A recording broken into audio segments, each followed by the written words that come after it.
Well, the results in France from the exit poll can scarcely be overstated in their importance for the European Union, for France, for Europe, for the world. But I'll turn to those in a minute. Some housekeeping first.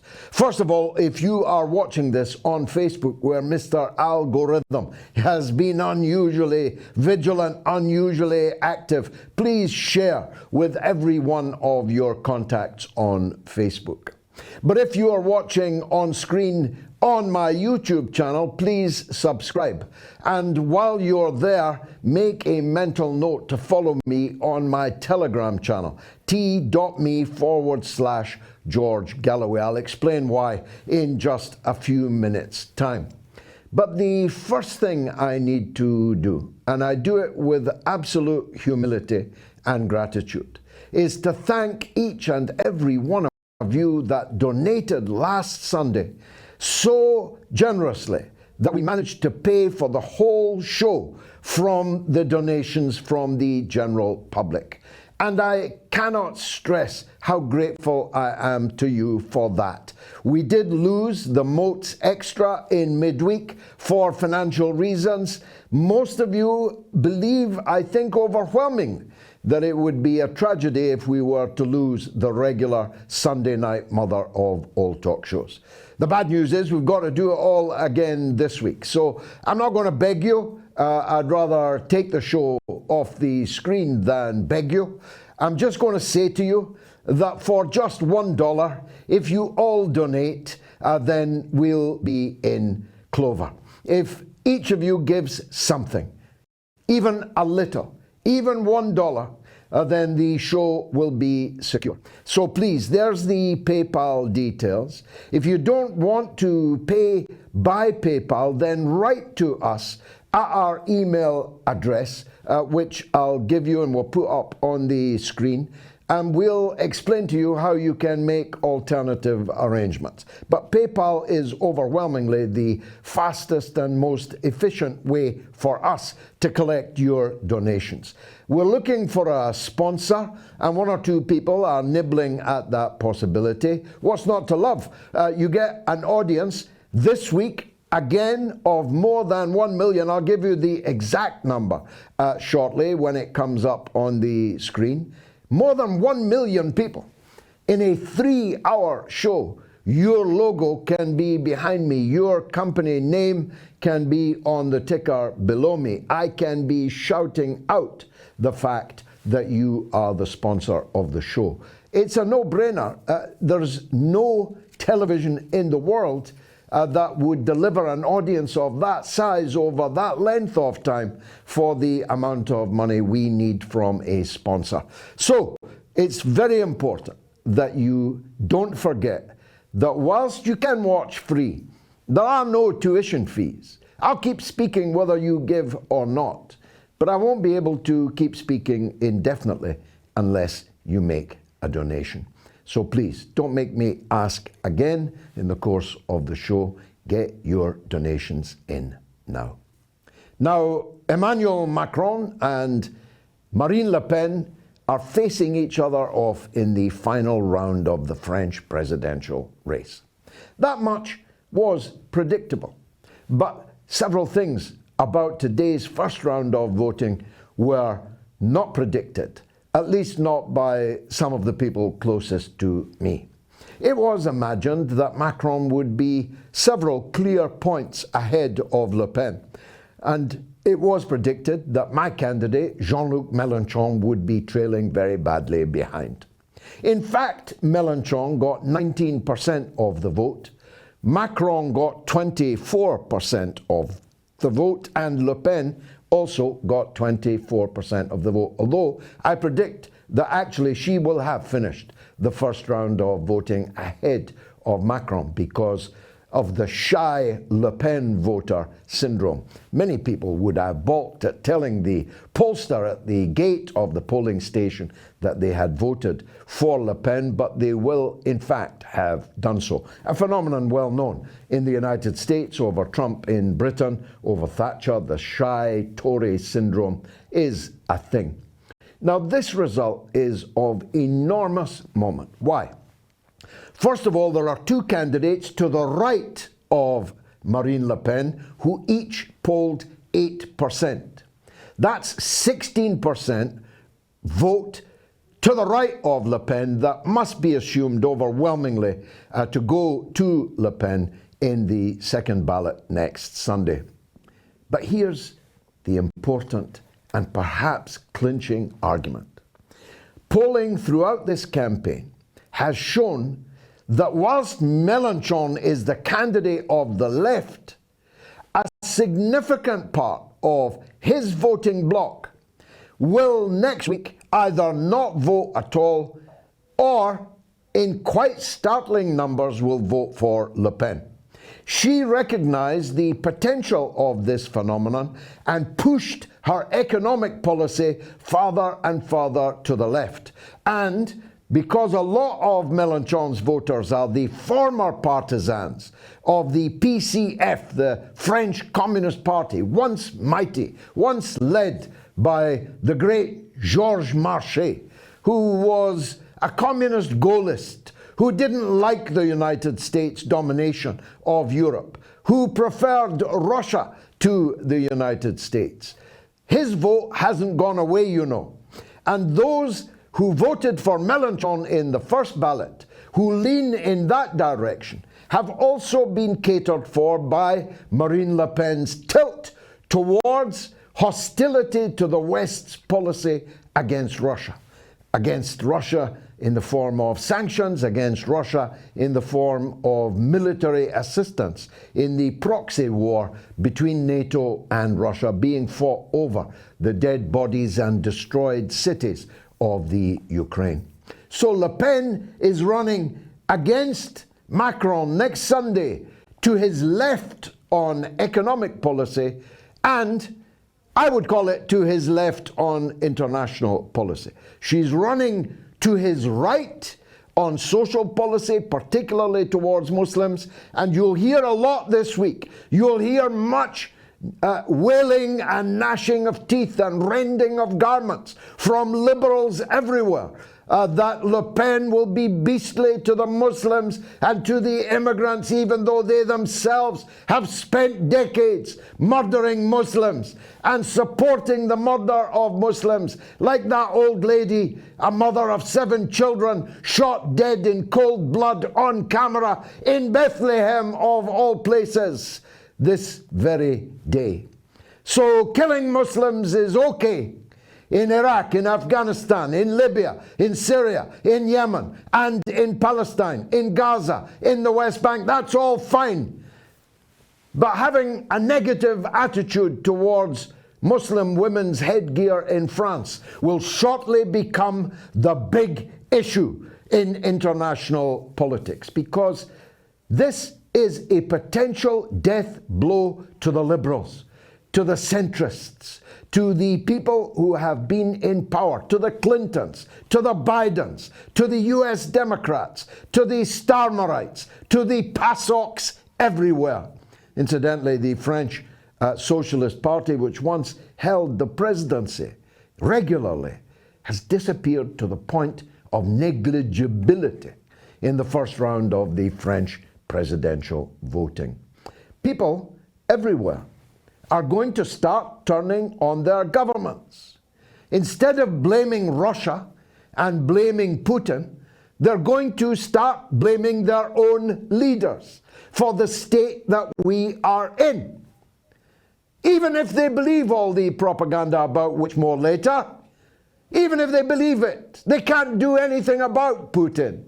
They can't do anything about Russia, but they can do something about the Macrons, about the Boris Johnsons, about the von der Leyens, about all these European leaders, and in particular, they can do something about the shrunken Chancellor of the Federal Republic of Germany, Schulz. Soldier Schulz is going to destroy his government on the rocks of his capitulation to Joe Biden on issues of trade, particularly in energy, but also in wheat, also in raw materials vital for the great manufacturing sector of the German economy. Even if the voters believe that this is all Putin's fault, they know they can do nothing about Putin, but they can do plenty about soldier Schulz. So him and his Green Party, grotesque Green Party in Germany, will, I predict, be swept away, maybe by the end of this 12 months, because the German people are not going to shiver and are not going to go hungry, are not going to see their industry slow down and stop because Joe Biden wants to have a proxy war with Russia on the body of Ukraine. These are big predictions I'm making. But I'm the one that predicted Le Pen's result today, just as I earlier predicted Donald Trump's victory. This is a victory by the same kind of forces against the same kind of forces. Macron is Clinton. Clinton is Macron. Both are either defeated or are now facing defeat. And the only way the Democrats could have clung on to power in the United States of America was by foul means not fair, as is increasingly clear in the Biden crime family affair. I hope to get an opportunity to ask some of our guests about it today, but a quick recap is necessary. The entire United States, deep state, all of its organs, and all of its media suppressed a story and branded it as Russian disinformation that would have cost Joe Biden the presidential election. Well, undoubtedly, the polls are clear. If they'd known then what they know now, more than 10% of them would have voted differently. The suppression of that story by big tech, by the US media, and with the active collusion, maybe organization, of the deep state security services of the United States, successfully interfered in the democracy of the American people. And they clung on by their fingernails, but the cost of it was they've got to have Joe Biden in power for the next couple of years. But in November, at the midterm elections, I predict that the Democrats will suffer a crushing landslide defeat, will thus lose control of the Congress, and will then be put on trial. Impeachment will be back on the agenda. Prosecution and imprisonment of members of the first family, not just the son, Hunter Biden, but others in the Biden crime family, will be on the table, on the television, in the courtroom, in the dock. So if Le Pen succeeds next Sunday, the implications are enormous. The implications for a Europe with a weak German leadership and a new Eurosceptic to say the least, leadership in France, the unwillingness to follow US diktat right over the cliff to be dashed on the rocks below will suddenly hit a brick wall. And I hope that that happens. Not because I support Marine Le Pen, I support Mélenchon. But I entirely understand why many of Mélenchon's voting base will do anything to destroy the bogus Blairite centrism of Emmanuel Macron, a pumped-up little emperor on Cuban heels. He is undeserving of the leadership of the great people of France. And I hope that Mélenchon now will rebuild a powerful left in France that can be a beacon, a revolutionary beacon, as France has been so often historically, to left-thinking people, socialists all over the world. We'll talk later in the show about these things. Imran Khan is out. His life is in danger. It's reported that he is on the no-fly list. He's unable to leave the country. It may be that he faces arrest. It may be that he faces much worse than arrest. Everything I said last Sunday, I stand by. I'm not one of Imran Khan's party men. I don't know, and it's not my business, how good he is or not as a prime minister. I'm only interested in this simple basic fact. Imran Khan has been overthrown in a coup organized by the United States of America, who wish to retain Pakistan at a distance of thousands of miles and absolute contempt and neglect to keep Pakistan as their plaything. Against Russia, yes, but mainly against China.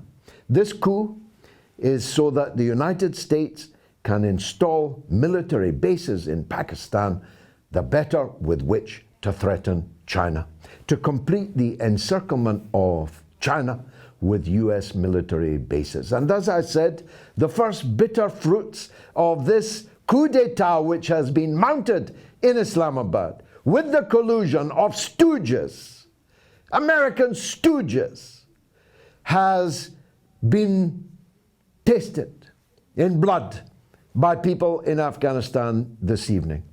American cruise missile attacks, which would not have been permitted by Imran Khan, have been launched against the people of Afghanistan. For what purpose? We don't know. What the alleged or avowed targets were, we don't know. But war has returned to Pakistan.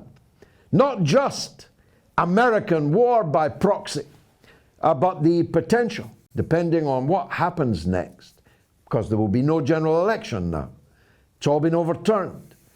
Khan was going to take his case to the people. I thought that if he did, he would sweep the country in a landslide victory. But none of that will now be possible. So what happens to the half of the country that supported Imran Khan and reject Pakistan as a plaything, as a proxy of the United States of America, as it was at great cost throughout the 1980s in the long war in Afghanistan? And I wonder if you remember how all that turned out. Only time for a couple of minutes on the British political scene. Britain has a finance minister called the Chancellor of the Exchequer. His name is Rishi Sunak. Rishi Sunak is a man worth hundreds of millions of pounds.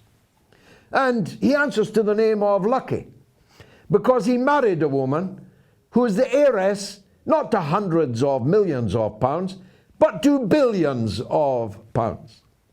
It now turns out that the British finance minister for 18 months secretly held a green card allowing him to do business and to work in the United States of America while his billionaire wife was registered offshore, not paying a penny in tax, while her husband was the Minister of Finance. I'm not making any of this up. This has actually just happened. Now, in the annals of political corruption, especially Tory corruption, but not only Tory corruption, this is on the front page. This is on the cover. The man whose duty it is to pursue individuals, small businesses, even to break individuals and small businesses, to collect their taxes, his wife has got her billions offshore deliberately to avoid paying any tax on them at all, whilst he has a green card in his pocket ready to make a quick getaway to the United States of America. Should he resign? Is the Pope a Catholic? How can you possibly have a finance minister whose wife is a tax dodger? Do you know what he's done? He's demanded an immediate inquiry. Not into his wife, not into himself, but into who leaked the facts that I have just imparted to you. Shoot the messenger, find them, strap them to a stake and burn them, but don't dare raise the obvious point. I'm still listening and waiting for the so-called opposition in Britain to say anything about any of this, anything meaningful.